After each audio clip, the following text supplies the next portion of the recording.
पाकिस्तान में एक मुनाफा बख्श कारोबार बन चुका है। जब भी अय्याम आज़ा आते हैं या रबी अव्वल का महीना होता है तो जैसा कि लोगों की बड़ी तादाद जो है वो जाती है नवाज रसूल इमाम हुसैन अलैहिस्सलाम के जो है करबला, नजफ, इसके साथ ईरान जाते हैं। इसमें कई काफिले जो हैं वो जो है बड़ी जो है जानदारी के साथ जो है ज़ायरीन की खिदमत भी करते हैं और उनकी अच्छी साख है। लेकिन कुछ ऐसे हैं कि जिसकी वजह से लोग परेशान होते हैं। मेरा आज का जो व्लॉग है आपके भाई आफ्ताब हुसैन और राम साफी का इन्हीं काफिलों के हवाले से, और मैं कुछ आपको मशवरे भी दूंगा क्योंकि मैं खुद भी जो है वो ज़ियारतों पर जा चुका हूँ ईरान और इराक।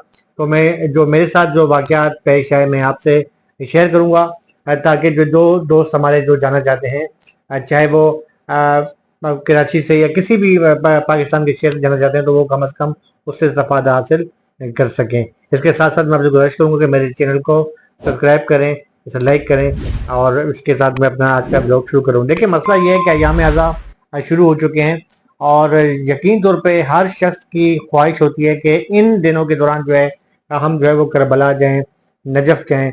अच्छा, जो करबला नजफ नहीं जा सकते वो ईरान जाते हैं। ईरान में 8वें इमाम रज़ा अलैहिस्सलाम का जो है वो रोज़ा है। इसके साथ साथ कुम में जो है बीबी मासूम कुम का मज़ार है और वहाँ पर और भी कई मज़ारात हैं। तो ईरान चूंकि पाकिस्तान के करीब है और कम, अगर पैसों की हम बात की जाए तो इस वक्त जो माशी हालात चल रहे हैं तो आसानी के साथ कम बजट के अंदर जो है वो आप जो है वो आसानी के साथ जो है वहाँ पर ज़ियारत कर सकते हैं। लेकिन अगर ईरान और इराक हम दोनों मिला लें तो अच्छा खासा जो है उसमें जो है आपका पैसे भी लग सकते हैं और काफिले वाले जो है जिस तरीके से वो करते हैं मामला। बहरहाल मेरा चूंकि इराक का अलग एक तजर्बा था, मैं इराक 2 बार गया हूँ और एक मुस्नेद जो है वो कंपनी है, बहुत अच्छा उन्होंने जो है रिस्पॉन्स दिया, बड़ा अच्छा उनका वो था। 2 बार जब मैं गया वहां पर, एक बार मैं 6 मुहर्रम को गया था 5 दिन के लिए, दूसरी बार जो है मैंने जो है पूरे 10 दिन जो है वहां पर गुजारे थे इराक में। दूसरी बार जो ईरान, तो मैं 3-4 बार जा चुका हूँ और ईरान का जो चूंकि मैं आपके आज का जो मेरा जो ब्लॉग है वो ईरान के हवाले से है, उसके बाद मैं अगला ब्लॉग जब मैं इराक के हवाले से बताऊंगा। तो सबसे जिससे तो बेहतरीन जो रमजान बॉर्डर है जो नया बना है सबसे बेस्ट है। अगर आप किसी काफिले के साथ जा रहे हैं तो ये तो खैर अच्छी बात है, लेकिन काफिला ये अच्छी तरीके से जर्निशिंग कर लें कि काफिले की साख अच्छी हो। वहां जाकर जब आप बॉर्डर क्रॉस करते हैं तो आप उनके मरूने मिन्नत होते हैं और उनकी मर्जी है कि वो किस होटल में आपको ठहराएं, किस गाड़ी में लेके जाएं। लेकिन अगर आप फैमिली के साथ जा रहे हैं और अगर आपको फारसी आती है तो इससे तो अच्छी बात ही कोई नहीं है। वरना ये है कि वहां पर कई हमारे पाकिस्तानी स्टूडेंट्स हैं जो दीनी मदारस में तालीम हासिल कर रहे हैं, कुंभ में हैं। अगर इराक की बात करूंगा मैंने अपने ब्लॉग में, तो इराक में भी ऐसे कोई लोग हैं कि जो वहां पर तालीम हासिल कर रहे हैं, उनसे रब्ता हो जाता है और अब वो आसानी के साथ आपको जो है वहां पर जो है अपनी खिदमात फराहम करते हैं मखसूस मुआवजे पे। तो रमजान बॉर्डर जो है, रमजान बॉर्डर जाने के बाद जो है अगर वहाँ जो रास्ता है सबसे तो बेहतरीन अल मुमताज को जो चल रही है, इसके साथ साथ अगर आप गाड़ी भी करते हैं तो मेरे ख्याल में यहाँ पर इस वक्त जो रेट चल रहा है गाड़ी का 15 से 18 हज़ार रुपए तक जो है वो घर से वहाँ रमजान बॉर्डर तक लेके जाते हैं। रमजान बॉर्डर पर 9 बजे जो है ये बॉर्डर खुलता है। उसके बाद जो है आप रमजान वहां पर दाखिल होते हैं रमजान के अंदर। रमजान जो है एक शहर है, इलाका है छोटा सा, और ये ईरान का सूबा है चाबहार।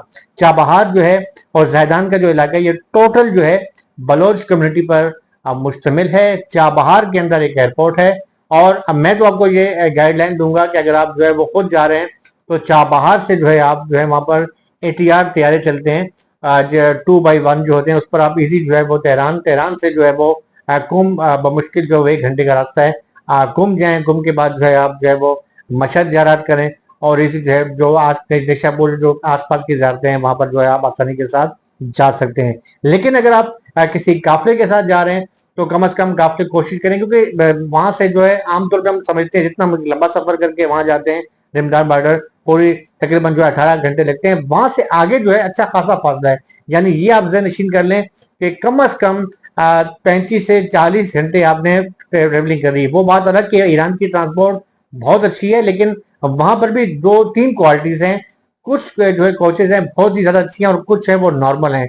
अच्छा, वहां पर ये बड़ा मसला है कि वहां पर एक पूरे दूर दूर तक सहारा है, पहाड़ हैं, कुछ फासले पर जाकर जो है वो होटल आते हैं, होटल पे जो है वो रुकते हैं। वहां पर जो है अपना अच्छा, काफिले वालों का जो पहली शर्त ये होती है कि अगर आप रास्ते में जो खाना खाएंगे वो आपने अपनी जेब से करना है, वो काफिले वाले नहीं देते हैं। कुछ काफिले वाले हैं जो करते हैं, वरना ज्यादा काफिले वाले पहले ही कह देते हैं। हाँ, जब आप वहां पर पहुंचते हैं जैदान में वहाँ सरावान इमाम रजा है, वो सरकारी एक जो है, लेकिन वहां पर भी जो वो न्याज वगैरह बनती है वो अपने तौर पे जो है वहां पर बनाते हैं।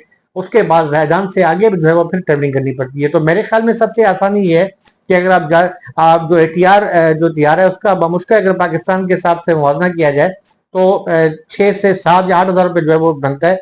तो जितना आप किराया करके वहां जाते हैं अपना ज़ैदान, तो ईजी है। या फिर दूसरी सूरत में यह है कि आप ज़ैदान से ट्रेन चलती है, लेकिन वहाँ ट्रेन जो है वो इतनी अच्छी क्वालिटी की नहीं है कि जैसे तेहरान या कुम में चलती है फिडक ट्रेन या दीगर ट्रेनें, उसके मुकाबले में वो ट्रेन नहीं है। तो ट्रेन के मुकाबले में वो है वो बाई एयर बेहतर रहता है। बाकी उसके बाद जब वहां जब पहुंचते हैं तो आपके कुंभ में जब आप जाएंगे तो कुंभ में तो आपको यूं लगेगा कि आप पाकिस्तान में घूम रहे हैं, किसी पाकिस्तान के शहर में। वहां आपको लोग भी मिल जाते हैं, होटल भी मिल जाते हैं अच्छे अच्छे। और आपका अगर वहां पर जो है जिस बंदे को आपने हेल्प किया हुआ है, जो स्टूडेंट है जो आपको अपनी खिदमत पेश कर रहा है, तो वो तमाम मसले मामलात वो हल कर देता है और इजी जो है आप ईरान में जाकर होते हैं। लेकिन चूंकि अभी इस वक्त अयाम आज़ाद चल रहे हैं और यकम मुहर्रम से लेके 8 रबीउल अव्वल तक, यानी यकम मुहर्रम से स्वयं तक काफी रश होता है। उसके बाद कुछ रश कम होता है। फिर जब 25 मुहर्रम आती है, इमाम ज़ैनुल अलैहिस्सलाम की शहादत के दिन आते हैं, तो काफी रश हो जाता है। उसके बाद जो है सफर का महीना आता है, तो सफर को लाजिम बात है अरबईन के लिए बहुत पूरी दुनिया से भर से लोगों की जो है वो यहाँ भी घूम जाते हैं। इसके बाद जो है वो कोशिश होती है कि यहाँ ज़ियारत करके जो वो इराक जाते हैं। इराक का बॉर्डर भी जो है वो करीब है, तो वहां पर ईरान में भी रश होता है और इराक में भी रश होता है। उसके बाद जो है वो 28 सफर है, तो ये दिन जो ऐसे होते हैं कि काफी यहाँ पर रश होता है। लेकिन आम दिनों में आप जाते हैं तो शायद आपको वहां पर होटल भी मिल जाएगा, लेकिन इन दिनों में जो है कम से कम आपको वहां पर जो वहाँ के स्टूडेंट है उनसे रब्ता करें। दूसरी सूरत में अगर आप काफिले के साथ जा रहे हैं तो ये अच्छी तरीके से तस्दीक कर लें कि काफिला जो है काफिला वाकई काफिला, कई हम लोगों से आप तस्दीक करें कि जो है काफिले से पहले भी वो जा चुके हैं। क्योंकि आमतौर पर ये नोट किया गया है कि फेसबुक पर एक जो है वो पोस्ट आती है और उस पर कहा जाता है, इतनी जो है वो ऐलानात किए जाते हैं कि लोग धड़ाधड़ जो है शुरू हो जाते हैं। और बाद में जब आप वहां पहुंच जाते हैं तो वहां आपको काफी मसले मसाइल का सामना करना पड़ता है। तो मेरे ख्याल में काफिले भी, मैं ये किसी की वो नहीं कर रहा कि कोई काफिले अपने तौर पे काम कर रहे हैं, लेकिन कुछ मेरे ख्याल में हुकूमत पाकिस्तान को भी चाहिए कि ऐसे काफिले वाले जो ज़ायरीन को वहां पर परेशान करते हैं उनकी जो है वो उनका जो है सख्त मुआवजा होना चाहिए, उनके खिलाफ उनके जो है सख्त मंसूख होने चाहिए और इसका एक चेक एंड बैलेंस होना चाहिए।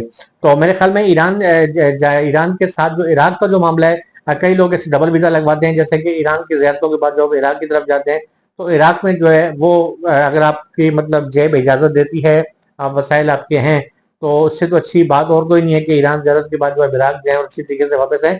लेकिन ये ख्याल रखें कि कोशिश ये करें कि रमजान वाटर जो है वो सबसे बेस्ट है, और बजाय इसके कि आप जो है वो काफिले के जरिए जाएं, अगर इंडिपेंडेंट आप जो है वो फैमिली वीजे पर इजी फैमिली वीजा मिल जाता है तो उसके जाएं तो इंतहाई बेहतर होगा। जो मेरा अगला ब्लॉग होगा वो इराक के वाले से होगा। अपने भाई आफ्ताब हुसैन हम साथ हैं। अल्लाह हाफिज।